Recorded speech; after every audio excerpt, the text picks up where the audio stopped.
बिस्मिल्लाहिर्रहमानिर्रहीम। मैं एक दवाला अपने खून अपना वसेब अपने लोगों नाल इजहार हमदर्दी करें इजहार यकजहती करें और जो कुछ असा सारे नाल था उन अफसोस का इजहार करें। जहाँ तक सूरत हाल है दरिया के कटाव की 2002 तो इधे आमना शुरू किया है और तकरीबन 12 किलोमीटर दूर आई पिया ई साइड तो जितना कटाव होने पिया वो सारे जी बिरादरी दे बाकी लोग अहबाब सारे कट्ठे थींदे थींदे वली एक जगह के उत्ते क्लस्टर बनया क्योंकि पक्का आ पिया बेट तो दूर ही पिया तो लोग इतना आके मुस्तकिल तौर पर आबाद थे। हूँ जी मौजूदा सूरत हाल है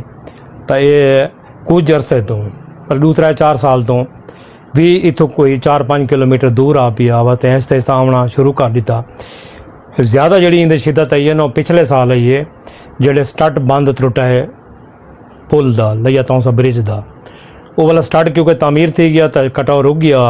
इंदा वाला स्टड त्रुटा है तो वाला कटाव शुरू थी गया तो हूँ इन शिद्दत आ गई है। प्रैक्टिकली सारी बस्ती जी अज वो मतलब 17 अगस्त 2026 को बस्ती मुकम्मल तौर पर ख़त्म थी चुकी। असा स्ट्रक्चरल डिज़ाइनिंग जी है या लोकेशन जी है पुल की सब तो पहले डी तो खिलाफ असें पे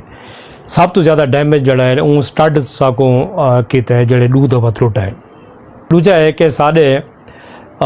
सारी काविशों के बावजूद सोशल मीडिया के बावजूद प्रिंट मीडिया के बावजूद मतलब सोशल एक्टिविस्ट जोड़े लोग हैं पे उन्होंने बावजूद साढ़े इशू के उत्ते खातर खास तवज्जो कह नहीं दी। हालांकि हूँ भी नहीं दी वो आदन जी सपारिन मंजूर थी गए। मंजूरी क्या होंगी है मंजूरी तो लिया तौसा पुल भी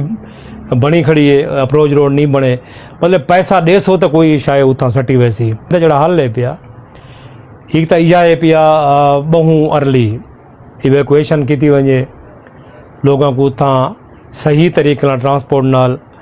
दे के उतो कढ़ा वे और उन शेल्टर मुहैया किया वे उन खाने पीने का बंदोबस्त किया वे उनके माल मवेशी के रिहाइश का बंदोबस्त किया वे जो लोग डिसलाज थे इन्हों को सरकार के तो बहुत सारा जमीन पैन जिमें शहबाजाबाद बने उतना उन्हें आबाद किया वे कम से कम 500-600 घर इन पे जोड़े हूँ डिसलाज थे। तो उन तो बाद जहाँ तक दरिया के कटाव का सूरत हाल है स्टड कोई मुस्तकिल हल नहीं होता। स्टड फौरी तौर पर बेट मुंगड़े न बदन हूँ 6 महीने बाद त्रुट गए। इंदा हल है पिया बखर तो गिन के तौसा बैराज तक एक बन बदा वे दरिया तो तकरीबन 3 किलोमीटर दूर उन तो बाद मुख्तलिफ जगह तो स्पर वन जिन्होंने तादाद 14 या 15 है भाई